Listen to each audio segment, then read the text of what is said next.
नमस्कार। आज हम कुरान के एक ऐसे अध्याय को समझने की कोशिश करेंगे जिसे अक्सर कुरान का दिल कहा जाता है, सूरा यासीन। चलिए इस विश्लेषण में गहराई से उतरते हैं और देखते हैं कि इसमें क्या खास है। तो सबसे पहला और सबसे बड़ा सवाल, आखिर इस एक सूरा में ऐसा क्या है जो इसे इतना केंद्रीय और इतना महत्वपूर्ण बनाता है? देखिए, इसका जवाब कहीं बाहर नहीं बल्कि खुद सूरा के संदेशों में ही छिपा है। और इसकी शुरुआत होती है एक बहुत ही जरूरी चेतावनी से। सूरह की शुरुआत एक बहुत ही बुनियादी विचार से होती है, ये कि कुरान एक दिव्य संदेश है जो उन लोगों को रास्ता दिखाने के लिए भेजा गया है जो बेखबर हैं, जो अनजान हैं। तो मतलब ये सज़ा के बारे में कम और रहनुमाई यानी कि मार्गदर्शन के बारे में ज़्यादा है। अब सवाल उठता है कि इस चेतावनी की जरूरत ही क्यों है? वो इसलिए क्योंकि लोग एक ऐसी हालत में हैं जिसे गफलत या बेपरवाही कहा जाता है। ये आप कह सकते हैं एक ऐसी दिमागी हालत है जहां इंसान सच्चाई से अनजान होता है, ठीक उसी तरह जैसे उनसे पहले की पीढ़ियां थीं जिन्हें कोई आसमानी हिदायत नहीं मिली। गफलत की इस हालत को समझाने के लिए यहाँ एक बहुत ही ज़बरदस्त मिसाल दी गई है। ये आयतें बता रही हैं कि कैसे किसी चीज़ को ना मानने की जिद इंसान को उसके सामने मौजूद सच्चाई को देखने से रोक सकती है। बिल्कुल वैसे ही जैसे किसी को सच में जंजीरों से जकड़ दिया गया हो और उसके आगे पीछे दीवारें खड़ी कर दी गई हों, वो देखना भी चाहे तो नहीं देख सकता। अच्छा, अब सूरा का रुख एक चेतावनी से हटकर एक किस्से की तरफ मुड़ता है। ये एक शहर की कहानी है जो हमें ईमान लाने और इनकार करने के बीच का जो संघर्ष है उसे दिखाती है। ये कहानी ना कई हिस्सों में हमारे सामने आती है। पहले दो पैगंबर भेजे जाते हैं जिन्हें शहर के लोग झूठा बता देते हैं। फिर उनकी बात को और मजबूती देने के लिए एक तीसरा पैगंबर आता है। जब शहर के लोग उन्हें पत्थर मारने की धमकी देते हैं तो शहर के ही दूसरे कोने से एक शख्स दौड़ता हुआ आता है। वो लोगों से उन पैगंबरों की बात मानने के लिए कहता है। उसका ईमान इतना पक्का था कि उसके अमल का इनाम उसे फौरन मिलता है, जबकि उस शहर का ये अल्फाज उस अकेले ईमान वाले शख्स के हैं जब उसे जन्नत में दाखिल किया जाता है। सोचिए, मौत के बाद भी उसकी पहली ख्वाहिश ये है कि काश उसके लोगों को पता चल जाता कि उसे कैसी रहमत और कैसा सम्मान मिला है। ये एक बहुत ही मार्मिक लम्हा है जो दिखाता है कि रहमत सज़ा पर कैसे हावी हो सकती है। और उस शहर का क्या हुआ जिसने पैगाम को ठुकरा दिया था? उनका अंत बहुत अचानक और फैसलाकुन था। कुरान कहता है कि वो बस एक धमाका था और वे सब के सब बुझ कर रह गए। ये बात इस पर जोर देती है कि वो जो चेतावनी थी वो कितनी गंभीर थी।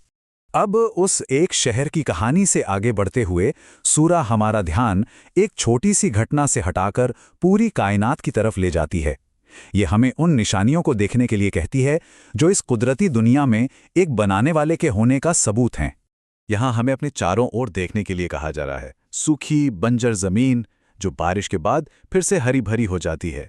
हर चीज का जोड़ों में नर और मादा के रूप में बनाया जाना, दिन और रात का ये चक्कर, सूरज और चांद की एकदम सटीक चाल और समंदर पर तैरते हुए जहाज, ये सब कुछ एक बड़ी ताकत और एक शानदार डिजाइन की तरफ इशारा करते हैं। और इनमें से सबसे जबरदस्त मिसाल है कुदरत में दोबारा जिंदगी का मिलना। यानी एक मुर्दा जमीन का ख्याल जो बंजर है, बेजान है, और फिर उसे पानी से जिंदा कर दिया जाता है जिससे अनाज और फल उगते हैं। ये हमें सीधे सीधे ये सोचने पर मजबूर करता है कि जो ताकत बेजान कुदरत को जिंदगी दे सकती है वो यकीनन इंसानों को भी दोबारा जिंदगी दे सकती है। तो कुदरत में इन सभी निशानियों को दिखाने के बाद एक सवाल पूछा जाता है, ये सब कुछ जो बनाया गया है वो इंसानों के खाने पीने और फायदे के लिए है, तो क्या इन नेमतों के लिए शुक्रगुजार नहीं होना चाहिए? ये कुदरत की निशानियों और इंसानी रवैये के बीच एक सीधा कनेक्शन बनाता है। और अब हम सूरे के आखिरी और सबसे दमदार हिस्से पर आते हैं, क़यामत का दिन, यानी हिसाब किताब का वो फाइनल दिन और दोबारा उठाए जाने के हक में आखिरी दलील। ये सवाल उन शक करने वालों का है जो दोबारा जिंदा किए जाने के ख्याल का मजाक उड़ाते हैं। वो सबूत मांगते हैं, एक टाइमलाइन चाहते हैं, और यही सवाल क़यामत के दिन के एक नाटकीय जवाब के लिए स्टेज तैयार करता है। और जवाब उतना ही अचानक और जोरदार है जितना उस शहर का अंत था।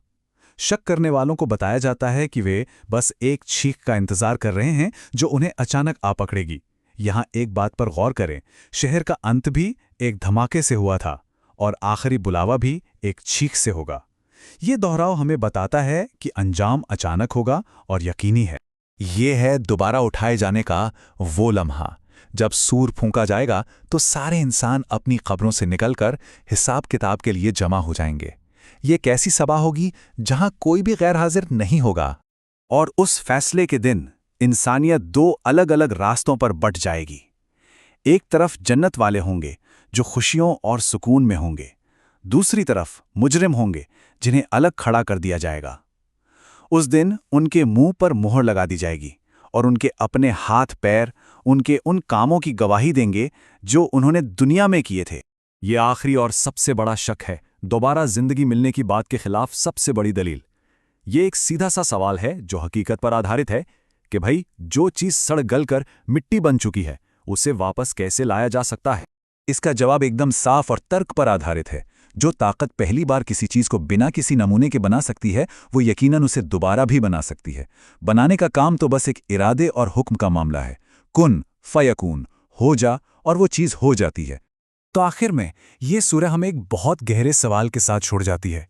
देखिए, हमने एक चेतावनी से बात शुरू की, फिर एक शहर की कहानी से सबक सीखा, कायनात में फैली निशानियों पर गौर किया और फिर उस दिन को समझा जब सब कुछ सामने लाया जाएगा।